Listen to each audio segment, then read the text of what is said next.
Happy Sunday, and welcome everyone to episode 25 of Video Game Club. As always, I'm Tyler, and I have with me today Cole and Nathan's adopted son, Austin.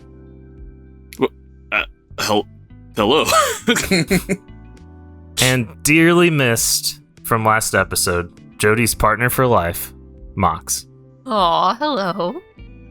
And joining us from the deepest, darkest depths of the internet, David Cage's number one fan, Chris. Oh, yeah. Unfortunately, that's probably true. As I mentioned before, this is Video Game Club, where every 2 weeks we discuss a game voted on by our wonderful friends in the Bombchu Discord and discuss that game right here on twitch.tv/BombchuTV. If you can't catch us live, no problem, you can also find us on YouTube. Now, before we get started, what have you been playing besides Beyond Two Souls? Austin. I don't... no, just go ahead and judge me. I've been playing the Leaf Blower Revolution. Hey, there you go. It's a stupid idle game that I almost have all the achievements for. I know, I'm really dumb. I've also been playing a little bit of Katamari Forever and Folklore, which Mox sent me very, very kindly through the mail. Yay! And other than that, been really just kind of getting a lot of stuff done around the house. So I haven't had as much time to play. I still need to get back on Nier. I haven't played that in like 3 or 4 weeks. Ooh. I've been playing some Nier, and it's getting like the second part is way more fun than the first part for me personally. What about you, Mox? I saw you've been playing some Bravely Default. Yes, a little bit. So much. But I'm not even halfway through it. And then also, what is that game that I was playing with the oh my gosh, I can't remember. You make grids. The grids, and you solve a mystery. I made us vote for it on like our first vote. Murder by Numbers? Yes, I love that. I'm trying to finish it. Oh, awesome. It has like Pride Month themes, so I thought it was appropriate. Yeah, that's great. And they Chris, actually had a character from there show up in Fall Guys on the store. You're kidding? That was kind of a crazy crossover. I don't remember. It's the main. It's like the one that looks like a computer kind of box. Yeah. Yes. And Chris, you've been playing some Mass Effect, I know. Yeah, I'm on Mass Effect 3 of the Legendary Edition. I'm probably about halfway through 3.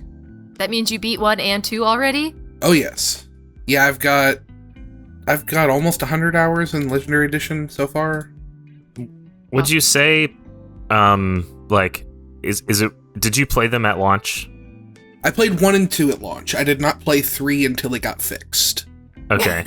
And would you say it's definitely worth it? Like you're having like a really enjoyable experience? Oh yeah. The thing I keep telling people is like if you already own Mass Effect 1, 2, and 3 on like 360 or PC, you probably don't have to get the Legendary Edition, but just for the fact of how easy it is to...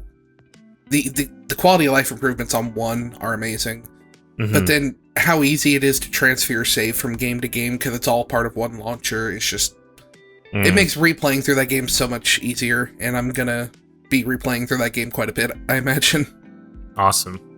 Well, maybe it'll finally make me enjoy Mass Effect, because, man, I bounced off of 1 real hard. Yeah. 1 is...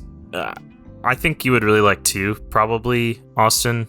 And I know you're one of those people that it's hard for you to go straight to like a sequel without playing the game that came before it. But especially in 1 where like the save actually carries through and all the choices matter. But quote unquote matter. Yeah, we'll talk about some of that. Definitions of matter. Yeah. How on topic. So yeah, as a reminder, the nominations for this episode that were suggested by Chris included Beyond Two Souls, Resident Evil 5, and Mischief Makers. Now, let's jump into Beyond Two Souls. Beyond Two Souls is an interactive drama adventure game developed by Quantic Dream, published by Sony Computer Entertainment, published on the PS3 on October 8th, 2013, and it came a few days later to PAL regions and then UK. However, the original never came to Japan, the PS3 version at least. The game was ported to PS4 and PC, which those were released worldwide. And we'll talk a bit why it came later to Europe. But what else was going on in 2013 in North America? Whew! It was a big year for hardware.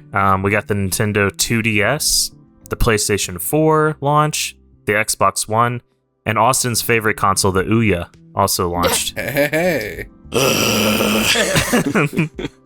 It had a Towerfall exclusively. Yeah. Oh my god! Yeah, what a game. it sure did. Which definitely stayed an exclusive to the Ouya. Mm-hmm. And for software, we had Grand Theft Auto 5, Ni no Kuni, Wrath of the White Witch, Dead Space 3, Animal Crossing New Leaf, AC Black Flag, and Call of Duty Ghosts, and many, many more. I feel like for software is kind of like a meh sort of year. I mean, some like New Leaf and Black Flag are really good, but I remember that Call of Duty was really bad. That was really Dead Space 3 wasn't that. Whenever we were talking about Dead Space before, didn't you guys say it was like kind of went in a different direction? It's pretty bad. It sure was a launch year for the Xbox One and PS4. Yeah, exactly. And then the engine that it was developed on, I believe, is just a custom in-house engine that Quantic Dream has. Yes, it is. So we're going to talk a little bit about Quantic Dream, and Chris, at the end of this, please feel free to give us whatever information you want to about David Cage. But Quantic Dream was founded May 2nd, 1997 by David Cage. It's based in Paris, France. As of 2018, they had 180 employees. They've developed 5 games in total, and I'm going to use the North American names, but some of these have different names depending on the region. The first game was Omicron, the Nomad Soul. Chris, did you play that? I played it for 10 minutes just so I could say I've played every David Cage game, because, man, that game is not a game. Austin, did it, like, anyone else play it? Austin, you, Mox? I know I have it on Steam. I can't remember. I'm thinking of a game that I played that I think was that one, but I don't remember if it was that or something else. But whatever I played was pretty bad. And then after that came Indigo Prophecy, or Fahrenheit, I think it's called in Europe. Is that one any better, Chris? So Fahrenheit, it has one of the greatest opening sequences to a video game. Okay. Where you're a guy, you've just come out of some kind of weird trance in a bathroom of a cafe, and there's a dead body in front of you. And the cops there's blood all over your hands. Yeah, and the cops are coming into the cafe, so you've got like 5 minutes to clean up the evidence and try to act cool. And it's like there's a whole variety of different ways it could play out. If you because immediately after you finish the sequence, you come in, you play as the cops who are now investigating the crime scene you just cleaned. Oh, so depending on what evidence you leave behind, they have more evidence against you. Like when you're playing as the guy, you can hide the murder weapon, but it doesn't show you where he hides it. So when you come in as the cops, you have to just try to find it. It's a great opening. And then that game hits, it's literally at the 50% completion point that game turns the hardest 180 it can to become the most awful game I've ever played. After that was Heavy Rain. Love Heavy Rain. Beyond Two Souls, of course, and then the most recent game, which actually was reviewed quite well, that a lot of people really like, is Detroit Become Human. Wait, did people not like Heavy Rain? I think it also got mixed-ish reviews at the time. It was better received than Indigo Prophecy was, but yeah. But it has the famous Jason. Jason. Now, before we move on to talking about Beyond Two Souls specifically, is there anything about David Cage that you would like to share with the class, Chris? So, David Cage is an interesting man. He, he got his start as a composer. Yep. Before he eventually was like, I want to write the video game. And his colleagues told him that was stupid and it was never going to work. Oh. So he gathered some friends and started making video games, which I admire David Cage because he tries. He had a dream, just a French boy with a dream, and he went for it. Oh. But there's a running theme. There's a lot of running themes of stuff that impacted David Cage as a child that he puts into all of his games. Like, when he was young, he saw there was a homeless person begging on the street that he saw when he was a child. That was in the middle of winter.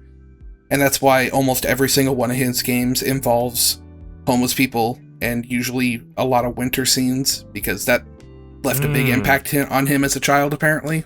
And yeah, go ahead. I was going to say, for all the negativity that David Cage gets, I think he deserves a little more positivity for trying to push for narrative-focused games. Yeah. Especially at a time like in the 90s and early 2000s when nobody else was really doing that. Well, it kind of like a lot of those like point-and-click adventure games, which I know are different, but they kind of like died out, you know? Yeah. Like by the end of the 90s, that genre was pretty much dead.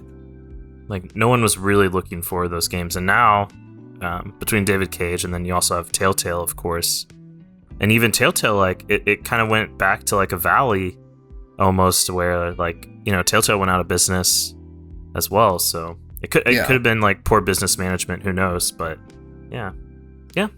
And as we were discussing before, in the pre-show, David Cage is in some sort of, there's some defamation lawsuit going on in France right now, and Kotaku did like a report where he was apparently crying on the bench for whatever reason. And he apparently also got mad and stomped and left out. He just left. It's just like, nah, I don't want to do this no more. I'm going to go make more video games. But yeah, we'll talk a little bit more about David Cage as we go on, but let's talk about just overall what is Beyond Two Souls. So, as we mentioned before, it's an interactive drama, and I wouldn't necessarily call it an action-adventure game, but there are some action sequences in there. You primarily control Jodie, and Jodie can interact with different objects and solve puzzles to progress the story. However, you can also switch control to an entity called Aiden, sorry. It's said both ways. Yeah. And Aiden... Depending on which actor's talking at the moment. Yeah. So Aiden can move through walls and ceilings and other obstacles, and he can only move within a certain radius of Jodie, though. He's like tethered to her. Which is very inconsistent. It is. It is extremely inconsistent, especially towards the end of the game. Everything about Aiden is inconsistent. They even say Aiden in the game, like sometimes instead of Aiden. Something else that what was it? I forgot. Anyway, I was going somewhere and then I got distracted. Then you had to think about Beyond for a little bit too much. Tethered to Jodie. Yes. And and if you play two players, which I didn't know this, one person can just control Aiden the whole time. So it's not quite the whole time. It's not? Okay. It's anytime you would switch, the other person gets control. What does the other person do the rest of the time? Sit there and watch you play.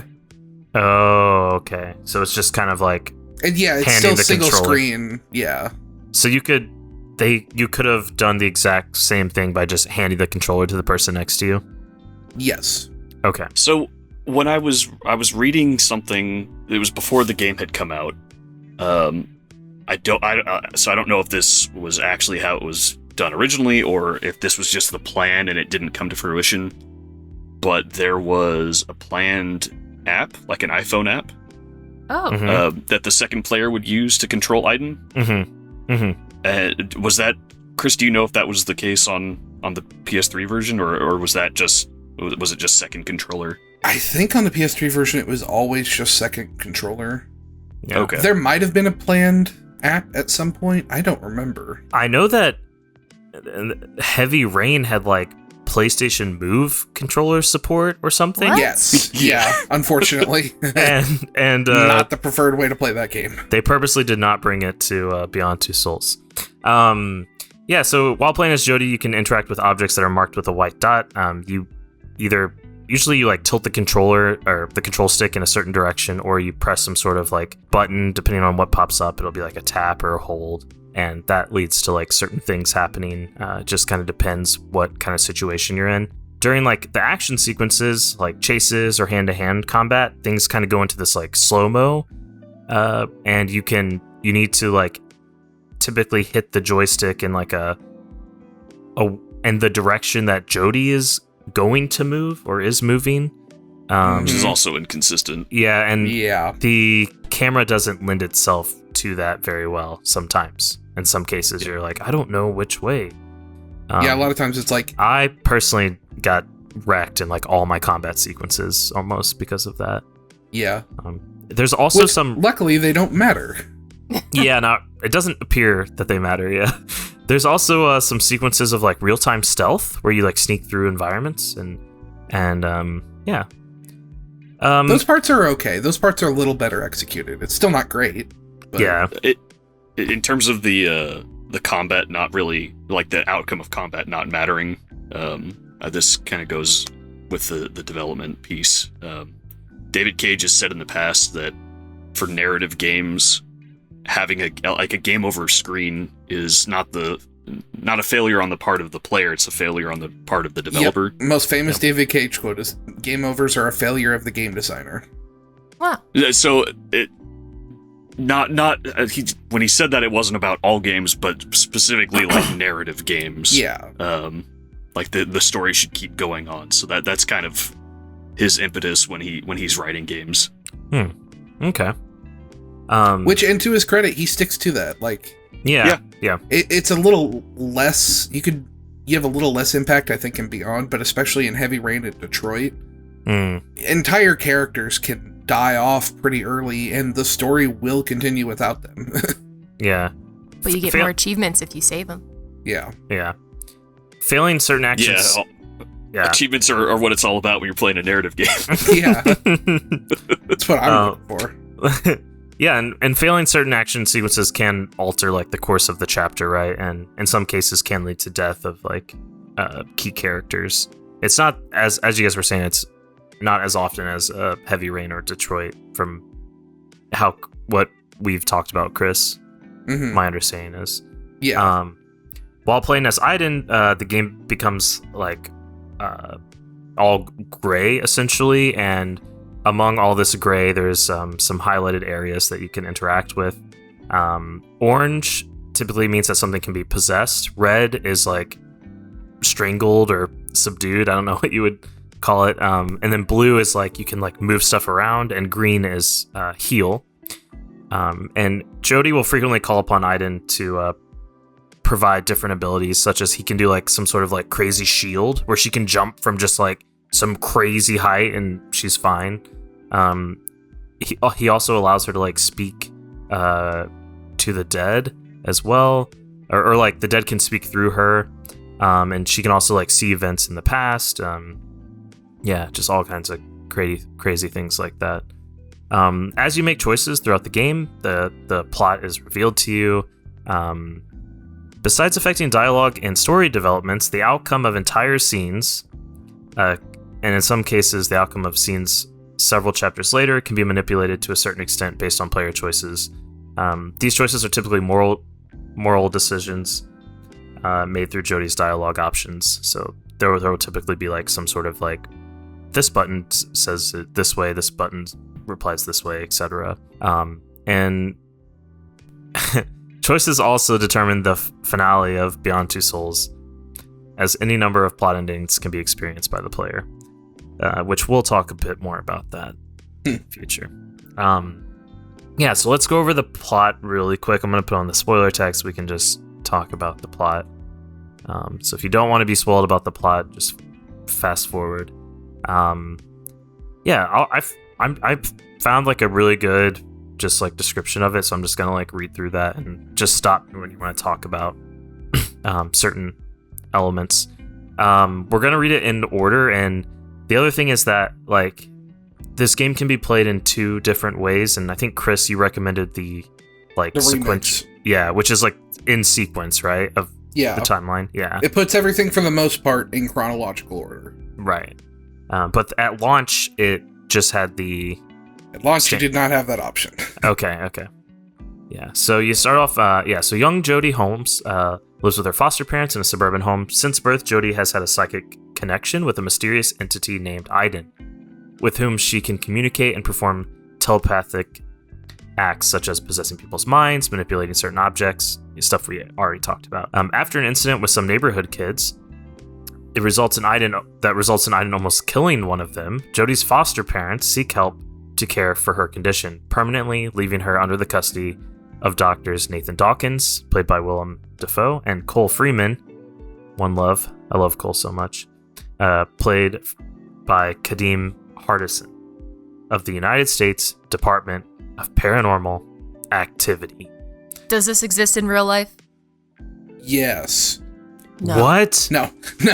Okay. Oh my gosh. If it does, we certainly don't know about it. Well, yeah. We gotta wait for that Pentagon UFO report to come out. Should be any day now. Under the doctor's cares, Jodie starts to learn how to control Aiden and the powers that they share. During this time, Nathan and Cole are building the Condenser, which is a portal that connects the world of the living with the world of the dead, and they call the world of the dead the infraworld. One night, Nathan learns that his wife and daughter were killed in a car accident, and while trying to comfort him, Jodie discovers that she can channel spirits of the dead from the infraworld. She helps the spirits speak to the living through a psychic link created by her physical contacts, so all she has to do is touch their hands or something. As the years pass, a teenage Jodie, played by Elliot Page, seeks her independence, both from the doctors and from Aiden, and tries several times to live a normal life. And at each attempt, Aiden intervenes, ending in a disaster. And I'm just gonna say, the bar scene, man. Oh man, that bar scene's rough. That was a tough one. That made me uncomfortable. Yeah, those people are just in a way that it's intentionally doing. Like you're supposed to be uncomfortable. Are there any other scenes that anybody wants to talk about up to this point? I would say up to this point, I really like the scene with Jodie when she's a child and they're doing the snowball fight with the other kids. Mm-hmm. That was a fun little scene that shows her just trying to be normal and just not having a chance because of Aiden. Yeah, and I really feel like the whole you're a teenager, you want to be somewhat rebellious, and you also want to hang out with your friends, and you can't, and you don't understand why you can't. It could be a little cringy at times, but I mean, that's also being a teenager is kind of cringy. So yeah. Well, there's so many scenes that play out where it's just and then they were really mean to Jodie for no reason whatsoever. Oh my gosh, that birthday party. Dude, the birthday party scene is the best scene of the game. I want to, especially if it's the best scene of the game if you get revenge. Ugh. Oh, because getting revenge is so much fun.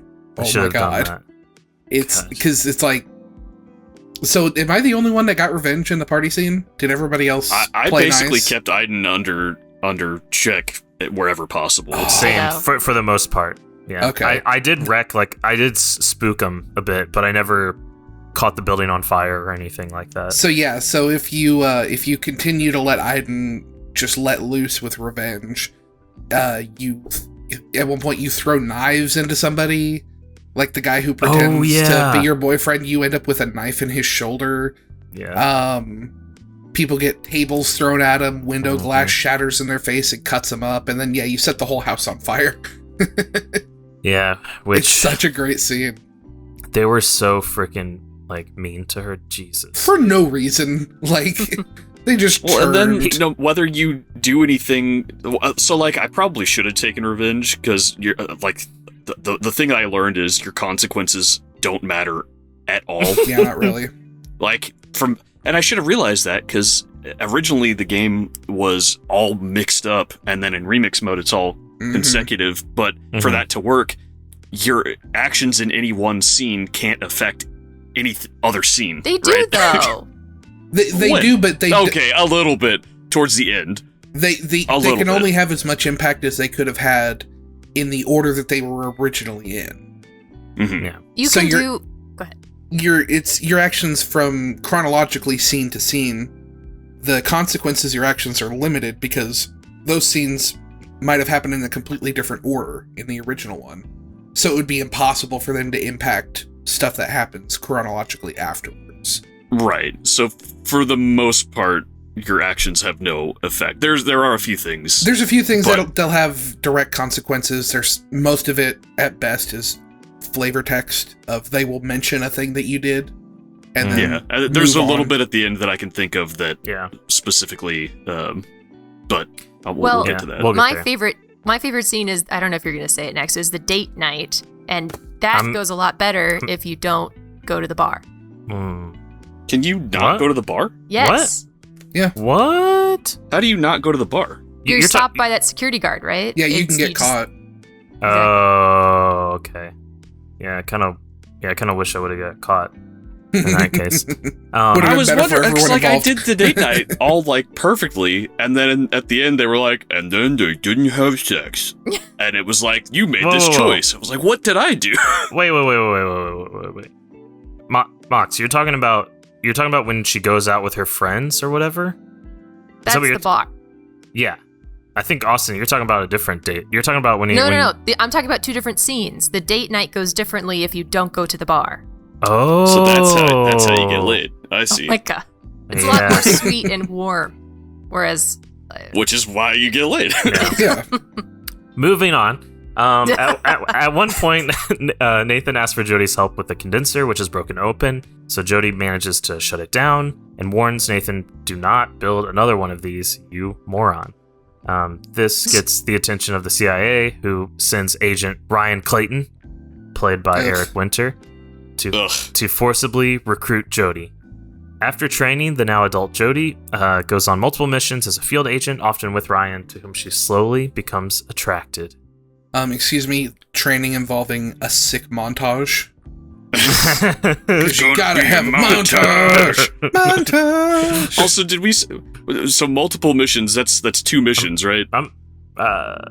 1, 2. There's I guess there were 3. Let's see. So on one such mission in Somalia, Jody's assigned to kill a warlord, only to realize that he wasn't a warlord, and it was a president instead that was voted in democratically. And she flees in disgust, and Ryan tries to be like, "No, babe, it's all good." She's like, "F you," and she jumps out. There's also the mission where she like infiltrates some sort of like Saudi Arabia party. Yeah. So that there's 2, and then after the killing of the president, she like.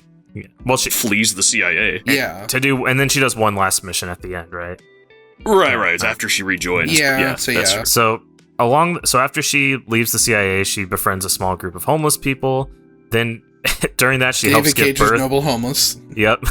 She helps Tuesday, a girl that you meet, give birth to a child named Zoe. She also lives with a family of Native Americans. Because which we'll talk more about that later. I have some words to say about that part. I think we all do.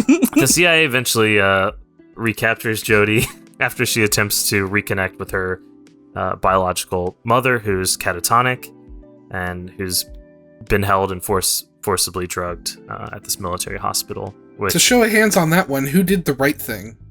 Regarding the mother. I totally killed my mom. Mox? I didn't kill her because you're an awful person. Like, I'm not an awful person. I was like, it feels like the game's trying to get me to do this, and I don't want to do that. And then at the end, they made it seem like it was okay until the text at the end. It was like, you let your mom suffer for the rest of eternity. I was like, oh my god. Yeah. You're a horrible person.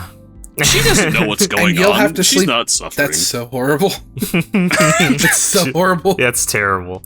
After you get caught, the CIA hands Jody over to Nathan, who has now been promoted to executive director of the DPA. And he's overseeing their newest condenser, codenamed Black Sun. He reveals that the CIA is willing to let Jody go if she agrees to a final mission. And you go with a CIA team led by Ryan, who you're like, "Oh, babe, haven't seen you in forever." Ugh. She so easily forgives him. It's ridiculous. I mean, maybe you did. I told him to screw off. But even then, they're still like, they're kind of, the story lends to where like you should kind of be with Ryan. And some no, at the end, even after all that, and all the things that towards the end, he was like, "I love you," and I was like, "I don't love you back." Yeah, but that's what I mean. Like, he keeps trying, even though he definitely got the message way along. Like, they give you so many opportunities to fall in love with them. Yeah, you're led by Ryan to destroy an underwater facility housing a Chinese developed condenser. I would say it's like Chinese and Russian. It seems like they have like some sort of like. They sure sounded French to me. It's a David Cage game. Everybody sounds kind of French, especially children. Oh my god. And then Jody learns that Nathan. After that mission, Jody learns that Nathan built a miniature condenser to speak exclusively to his family. They look like they're in extreme pain, like the whole time. Every time he shows them, they're just like. Even before he could speak to them, it looks like they're suffering. Yeah. And then Jody shows Nathan that his family is suffering, and Jody tries to leave, but she's captured by the CIA because they are like, "You're too dangerous to be free." And they intend to basically give her the same fate as her mother. Nathan informs Jody that he intends to shut down the containment field to the Black Sun because he wants to merge the two worlds together, making death absolutely meaningless. Unfortunately, Aiden is too weak to free Jody, so now he can just go wherever he wants, apparently. He's not even really though he's tethered. too weak. Yeah, even though he's weak. And Aiden goes and contacts Ryan and Cole, and he tells them, like, "Hey, follow me." But you liked this sequence was actually cool. You knocked stuff down. That sequence was neat, yeah. Yeah. I think, Austin, you enjoyed this sequence as well, right? I mean, it was gameplay. Yeah. Finally. Nathan shuts down the containment field, and then the three chase after him and go into the heart of the Black Sun, and with the intent of destroying it. Now, this is where the end happens. Cole is injured. You can choose to save him. And if you don't save him, you're just a terrible person. Ryan sacrifices his own safety to keep Jody alive. There's a scene where he will remove his belt. They have these belts that protect them from the evil entities. And he can remove it and stuff. Nathan is either killed by Aiden or commits suicide to reunite with his family. I saw the suicide, and it was rough. Jody shuts down the condenser, and when she's doing that, she has a vision that Aiden is her stillborn twin brother. And Jody must make a choice: go back to the world of the living, or go on to the infraworld and be reunited with everyone she has lost. And you get an opportunity to look at what happens on either side, which I thought was really cool. Mm-hmm. Yeah. If Jody chooses life, which I think everyone here chose life except Austin. Right? I did not choose life. Oh, you didn't? No. Oh, I was the only one who chose life. You're the only weirdo who chose life. To be fair, I chose life the first time I played the game. Yeah. If you choose life, your connection with Aiden is severed, and you're basically no longer useful to the CIA, so you go to some secluded area, and your memory starts to fade, so she's writing notes of everything that happened. I guess Aiden had some of her memories or something. There was some issue that happened, and then after that's done, you can choose, and this you can choose to go with Ryan, who you kind of had a thing with. Jay, the random Native American that you stayed with for just a little bit. For some reason, you can choose. What? You didn't kiss Jay for no reason when you were leaving? You don't remember that romantic horse scene? Oh my lord! Or have you any experience with horses? No, I think I could do it though. Gosh. Or ghost powers. Or you can choose Zoe, the baby that all you know of them is you delivered them. Mm-hmm. And you can go stay with them. Excuse me, they're also homeless, which means they're automatically the best people around. Because this is David Cage world, and the homeless are the answer to everything.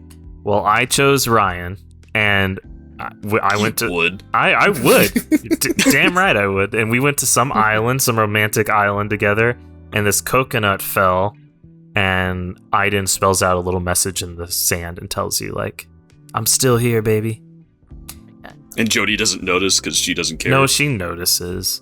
If Jody chooses Beyond, you join Aiden and the other lost ones in the Infraworld, dying in the process, but you continue to watch over those who remain in the living world, such as the now teenage Zoe, and you warn her of some sort of danger. By the story's end, you kind of become like her Aiden, don't you? A little bit. You're not attached to Zoe, but yeah, it's the same idea. I believe there are angels among us. Do you guys know that song? No. Oh God. Well, yeah. That's what that reminded me of. By the story's end, the Infraworld has become this widespread threat in the not so distant future, and Jody prepares to confront this threat. Dun dun dun dun dun. Which is like some sort of like Terminator. It's the ending shot is straight out of a Terminator movie. Like to prep you for Beyond 3 Souls. It's like, oh, the machines have risen and Sarah Connor / Jody is ready to take them on. God. Is there anything? I mean, obviously, when we talk about our own opinions, there may be some light spoilers, but is there anything like super heavy spoilers that anybody wants to discuss? We glossed over the her time with the Indian family. Yeah. The Native American family. So did the game. No, that sequence was quite sure long. Didn't. Actually, that was like a 2-hour level. Is it like that long? It doesn't feel that long because nothing happens. Nothing happens. No, nothing. So I just don't remember. I was following like a not a walkthrough, but like a synopsis to get an idea of how long each chapter was going to be before I played it. And the one for that section was 2 paragraphs, super short. And it just kept going and going and going. And I figured out why. There's a section in the middle where it's like, after a series of events, because none of them matter. Oh my God. You should play Red Dead Redemption 2, Austin. You might really like it. They put a literal Indian curse just in the middle of this game for no reason. Native American curse. Sorry. The stupidity of it is so, like, that hasn't been like a thing in any real piece of art for so long that back then it was just called an Indian curse, right? Yeah. Like, oh my God. Yeah, that part's real bad. Yeah. It's so dumb. Maybe the weakest part of the game. Yeah. Story-wise. It was fun to ride on a horse. No, that horse needed an alignment. Because the whole thing with it being wild was, okay, you're going straight, and it veered off to the side. And it veered off to the side. You're saying this game has bad controls? What? Sure. All right. Yeah, I agree. Here's the one part where you could have some fun, ride a horse and go gliding through, and it veers to the side. Oh my God. All right. For the sake of time, turn off the spoiler tag. We're going to go through some development stuff. So, as we mentioned before, it's developed by Quantic Dream. David Cage was the founder and CEO of Quantic Dream, and he announced Beyond Two Souls at Sony's press conference during E3 2012. The script of the game was around 2,000 pages long. An average screenplay is between 95 to 125 pages. So, it's longer than a movie. Mm-hmm. They used an advanced motion capture studio whenever they were developing it, and there was on-set voice acting as well. And the actors worked on the project during the whole year in the Paris studio because they had like a lot of action sequences as well that they did as well. So, yeah. And the motion capture is pretty good. Oh yeah. Like for a game that's how many years old now? 8 years old. Yeah. It still doesn't look terrible. It does not. There are a lot of spots where animations are very sped up for some reason, and it makes them look really unnatural. But, like, at least when things are normally playing out, yeah, they look pretty good. And on April 27th, 2013, 5 months before the game would come out, Quantic Dream released a new trailer and demonstrated 35 minutes of the game at the 2013 Tribeca Film Festival. With first time in history that the Tribeca Film Festival allowed the premiere of a video game. Second time. Oh, it's the second time. The first one was L.A. Noire. Oh, of course. In 2011. Yeah, but that was the second time. Which was, and And Elliot Dude, Page. Tyler had that one just in the chamber. Making me look Second like a time. And Elliot Page and David Cage were both there whenever they were doing it. So. Not Willem Dafoe? Nope. He had better things to do. I'm sure he did. So, he was taking over the city with Spider-Man. Spider-Man! I would also, while we're talking about the development, Go ahead. I have to mention David Cage's weird stalker notebook he made about Elliot Page. Oh. What? So, in his defense, I don't think David Cage meant it to be creepy. But while he was, I think it was while he was still casting, it might have been even before he had anything solid for Beyond Two Souls. He really wanted Elliot Page in one of his future projects. Okay. And so he started collecting information about Elliot Page, taking notes, finding photographs, and then getting deeper and deeper into a stalker-like obsession until the point where he had this photo album / notebook all about Elliot Page from childhood till today. And then when he finally met Elliot Page, he was like, here's this book I made. Would you like to be in my video game? Oh. And now you understand why Elliot Page looks so uncomfortable all the time in this game. Which fits with the theme, I guess. Yeah, David Cage was he was a weird stalker for Elliot Page for a bit. Talk about going above and beyond. Oh, beyond. David Cage and Elliot Page are the two souls. No. Beyond Two Souls received very mixed reviews on its release. It did sell 1 million copies worldwide during its first 3 months, and by July 2018, it sold 2.8 million copies, becoming one of the best-selling PS3 video games of all time, which is kind of nuts. That's a shame. And that is a shame. It's like one of the last ones, right? It was. It came out the same year the PS4 was released, so. Oh yeah, you said that. Mm-hmm. A lot of the things that people praised were the visuals and animation, Austin, the acting, the soundtrack, and that the game was very accessible to people who don't usually play games. Why'd you call me out on the visuals and the animation? You were talking trash about the animation, so they were sped up and stuff. I think they look good in general, but there are times that when they get sped up and they look really stupid. Some of the things that people didn't like were the controls, the writing, believe it or not. What? Whoa, how could the writing be a question? The ridiculous and silly plot, to quote, the decision tree, and apparently there was a lot of feedback from Heavy Rain that they didn't really take into account when releasing this game. So some of the reviewers felt like they could have learned a lot from the feedback of Heavy Rain and implemented that in this game, but they didn't really see a lot of that. So, that being said, I'm gonna go first. I played the PS4 version of Beyond Two Souls, and one thing I will say is that the game looks really good. I thought it looked like a modern day title for the most part. My biggest problem with the game was the terrible, clunky, unresponsive controls. For example, when you are moving from one cover to like another cover, you need to hold X. But if you slightly move the control stick, just slightly, in any direction, even if it's the direction that you're moving to, Jody will totally miss the cover and she's like, oh, I need to go not where the cover is, I need to go just a little bit to the right or to the left of it. That was extremely frustrating. The other thing is that the story is all over the place, and I'm not talking timeline-wise either. I played it on the normal mode that it was released on, which I know is not the recommended one. Chris recommended the remix sequence, but the sequence of events wasn't my issue. It was more the randomness of this game. Like, all of a sudden you're on this Navajo ranch all of a sudden, and what you're experiencing has some sort of Native American roots to it. Like, come on, David Cage. Are you serious? The answer to that is yes. He is always serious.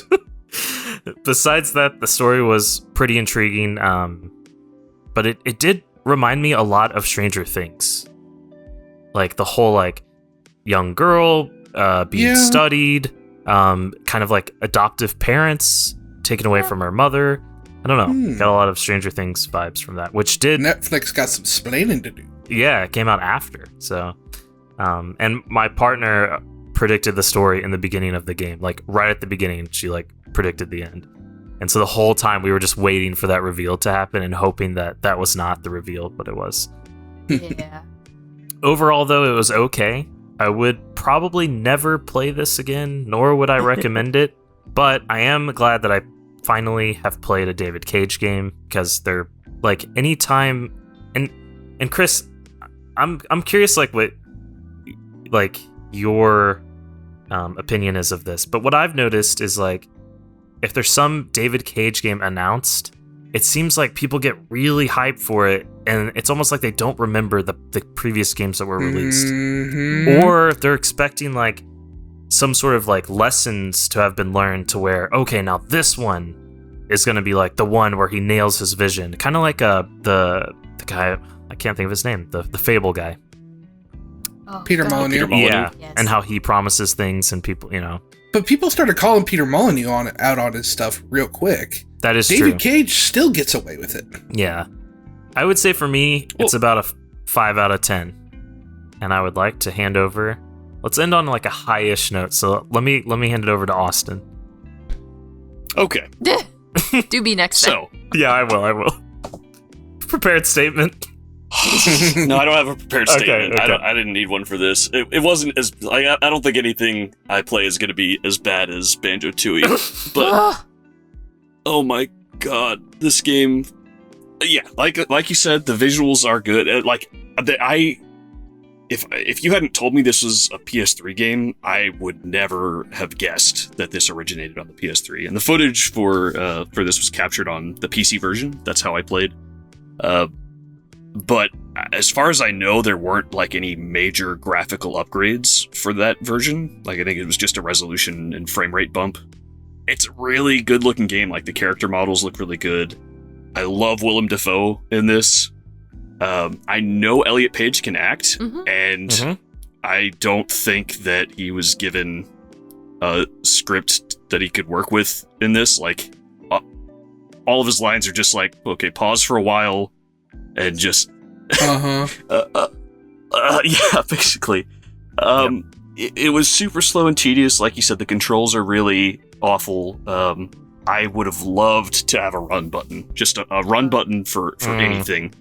There are times when you're like freaking out and just like, oh, I have to do this right now, and then you slowly saunter over.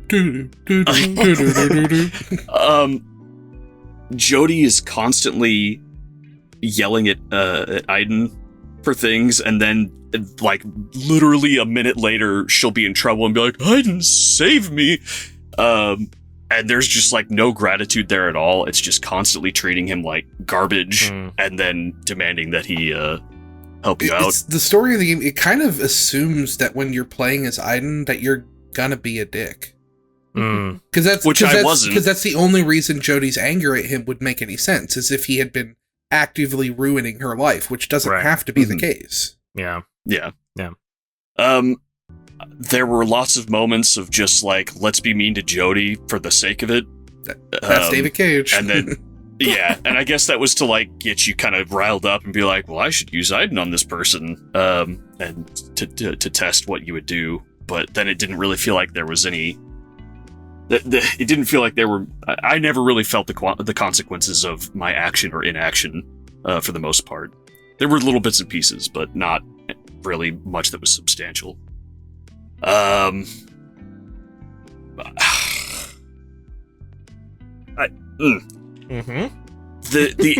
were so many inconsistencies in how Aiden works, as well as sometimes they would like be clearly wanting me to do something in a scene, and I couldn't do anything as Jodie. I'd go as Aiden. I couldn't find anything to interact with, and it was just like, what are you trying to get me to do? There was one more thing I wanted to really drive home. This game really does not go into detail about anything. It just is. It's a very broad stroke story about nothing. Just this very fantastical story, and for something like that, if you want to ground it in reality or get people to care about it, it's like you got to go into the details or have some characters that are interesting. And there's just not a whole lot of that. Like, so I see why a lot of the performance, like especially from Jodie, the performance there was just like, what do you do with this character to make it more interesting? Willem Dafoe always brings it, but then he's barely in the game. Like, he's there at the start, he's there at the end. So playing this in sequential order for remix mode, I understood the story. Like, I wasn't lost on the story, but it was such an uninteresting story because they never get into the details of, okay, here's how this works, or here's what this character is like. It was just all very disjointed. It was just, here's a chapter about this. Okay, some things happened in between, and now Jodie is here. Oh, well, what happened there? Like, I want to know, like, how did Jodie go from being in the CIA to being homeless? Right? Yeah. They just completely gloss she over. Just does. All yeah. Oh, and this is just a little nitpick.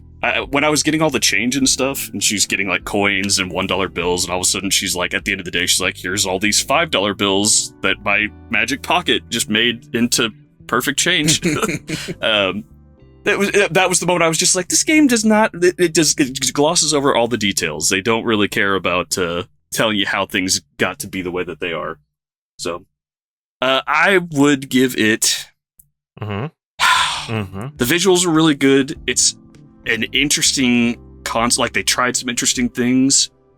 It fell flat on its face though. So it's like they tried, it's unique, it's different, but it also is horrible to play. I'm ranging between a 4 and a 6, and I'm just I'll sit right in the middle. I'll give it a 5. All right. Mox, how about you? So I had watched this game when it first came out because I had heard good things about, Quantic Dream, and I wanted to, but it was kind of paying for its gameplay, so I just watched it. It's like a movie, worked out. It was a great movie. I really liked it. I'd had it since it came out, I think on PS Plus. I don't remember what year that was, and I never played it. And then we voted for it, and I played it. And oh my gosh, it just takes so long to get where you want it to go because I knew everything that was coming. And it's so hard to control Aiden and move him where you want him to go. And I walked, Jodie into so many corners because I kept getting stuck. And I was just like, I'm done with this.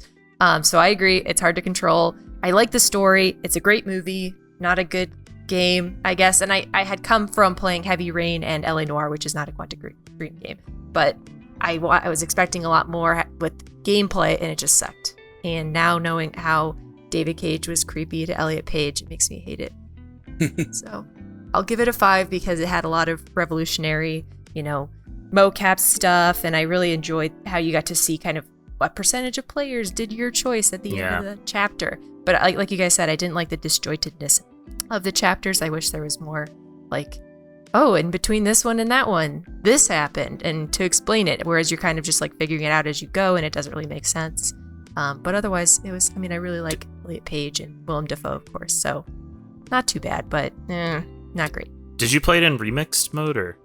I did, and I guess maybe that was it, because when I watched it, that mode hadn't been released yet, so it was in its kind of disjointed order, and so it was weird to me because I had expected it to be in the order, that I watched it in, and then when it came in a different order, I was like, wait, what's going on?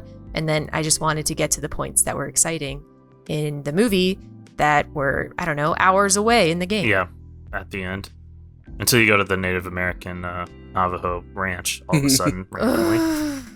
I didn't. Well, and having lived next to like a Native American reservation, I just felt like it was very stereotypical and not like good representation. So that kind of chafed a bit. Chris. Yes. Deliver us home, baby. So, David Cage is a complicated man, and he makes complicated games. The analogy that I always use for people who are not super familiar with his entire body of work is George Lucas. George Lucas has good, big ideas. The big picture. And David Cage he has some interesting, he'll have a good plot hook, a good setting. He's got some good, big ideas. But you need somebody who can rein those people in and tell them, no, that idea is stupid. We're not going to do that. And this is one of the examples of when David Cage does not have someone reining him in. Indigo Prophecy was his first real narrative game. Omicron's kind of a whole different thing. Indigo Prophecy was him Unchained, and it was different, but like I said, that second half is, oh boy, it's rough. So they're like, all right, this guy's got some good ideas. Let's take this studio, give him some people to kind of rein him in a little bit, and then you get Heavy Rain, which is a much smoother experience overall. And it's like, okay, maybe he knows what he's doing. Let's let him do a passion project. And then we get Beyond Two Souls. Then you reel him in more. And then you reel him in more, you realize we can never let this guy off the leash again. Then you get Detroit. And then you get Detroit, which is an amazing game. It's the best game he's ever made. Mm-hmm. So, should we expect a really risky game on his next one?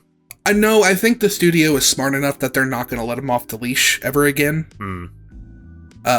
Assuming they survive the current allegations. Yeah, assuming how this lawsuit turns out, we'll see.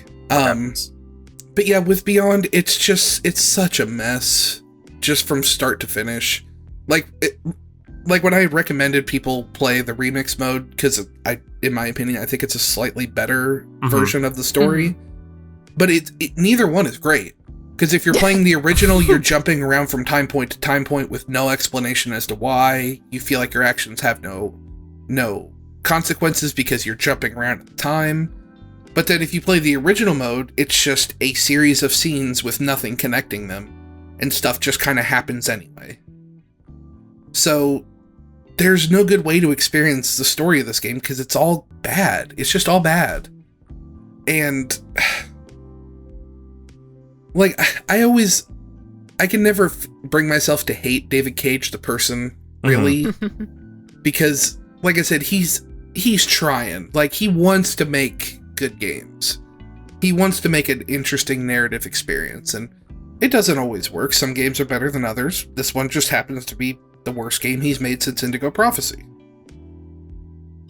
And yeah, I can't recommend anybody actually seriously go out and play this game. You know, if you pick up the Quantic Dream Collection on Steam or something, and you're like, hey, I've played through the rest of everything else in here, let's go see what else David Cage has to offer. Maybe then play through Beyond. But even if you don't, you're not missing anything. Like, it's the best thing this game has going for it is some of the like performances from like Willem Dafoe. Yeah. But like, just go watch Spider-Man. Like, it's a million times better. And you don't have to deal with inconsistent ghost powers. Like, yeah. So I'll never get mad at David Cage, but I will get mad at his games. And Beyond Two Souls is one of those games that makes me mad because I know he's capable of doing better. And he's just, I don't know what it is. I don't know why he's so inconsistent. Like, you would think he would have learned his lesson by now without having to have somebody standing over him with a ruler smacking his wrists every time he gets out of control. You would think he would have just like figured out what he's supposed to do, but yeah. Even in his good games, he still makes some weird mistakes. Like, there's huge plot holes in Heavy Rain that never get addressed. There's some real problems in Detroit with the methods that he's approaching some of these very heavy and serious topics with. So, Chris, would you say, like, just straight up, if you're, like, interested in David Cage, just go straight for Detroit? Or would you recommend, like, Heavy Rain and Detroit? Or If you have no experience with David Cage and Quantic Dream, I think Heavy Rain is a good place to start. Some of the voice acting is real French, so it's some of the voice acting and performances are a little stilted and have not aged amazingly. Yep. But that game still holds up pretty well. It's got a really good narrative hook to it. It's got some real interesting plot threads that get explored. It's got real consequences to your choices. So Heavy Rain is a good place to start, and then definitely play Detroit, because Detroit is, like I said, the best game he's made pretty much from start to finish. It's pretty great. Masterpiece. There's one major plot hole in that game that kind of never gets addressed. Yeah. But other than that, it's a really good game. So yeah, I would say go with Heavy Rain and then play Detroit. So and then based on your interest from there, kind of explore some of his other stuff. So what would you give Beyond Two Souls out of 10? A 0. A 0? This game is awful. Like, Holy moly. I'll give David Cage a break, but I'm not giving his games a break. This game sucks. Beyond Two Souls is one of the worst games I've ever played. Like, it's unredeemable. It's just, there's nothing good about it. Chris is the classic, like, you gotta have a rainy day to, appreciate the sunny ones. Yeah. He's like, let me throw Beyond Two Souls in here. If it wins, then maybe the next one people will realize that. If it wins, just something to have a good hate play maybe over. Banjo-Tooie isn't that bad, It's like, my whole thought process was like, well, if I throw Beyond Two Souls in here and it wins, I get to run the first draft of my book about David Cage by everybody. So, hey. Because that's the only way I can see my obsession with this man ending, is eventually I'm going to write a book about him, and I'm going to have creepy photographs of him in it, and I'm just going to present it to David Cage. Hell yeah. Be like, hello, Mr. Cage. Oh, man. Crazy. So yeah, that was Beyond Two Souls. Everyone's opinion, Chris's intro to his book, everything. If you enjoyed hearing us discuss Beyond Two Souls and want to join us for the next game, stay put, because our next regular Video Game Club game vote just ended. And it was between Bastion, To the Moon, The Last Campfire, and the winner was Bastion. So we are going to be playing Bastion next. I think it's on almost everything, like Switch, Xbox, PlayStation, Steam, the whole kit and caboodle. I'm going to play it on my N64. All right. All right, Austin. Thank you, everyone, for joining us. And thank you, everyone who voted. Again, just as a reminder, you can catch us here on twitch.tv/BombchuTV every 2 weeks at 2 Eastern, with the next stream being on June 20th. Or, if you can't make the live session, don't worry, you can find the episode up on YouTube. Lena, thank you so much for the bits. Before we leave, Austin, Chris, what should people watch out for? Bundle video soonish? We've got bundle video coming out either today or tomorrow, I believe. At the time of this stream, if you're watching on YouTube, then obviously it's already come out. Yeah. Hopefully. If it hasn't, then we're in trouble. Something happened and we... David Cage just sent his hit squad for me. You said I make the bad game. Well, now I make come for you. Now you make the bad game. So you do better.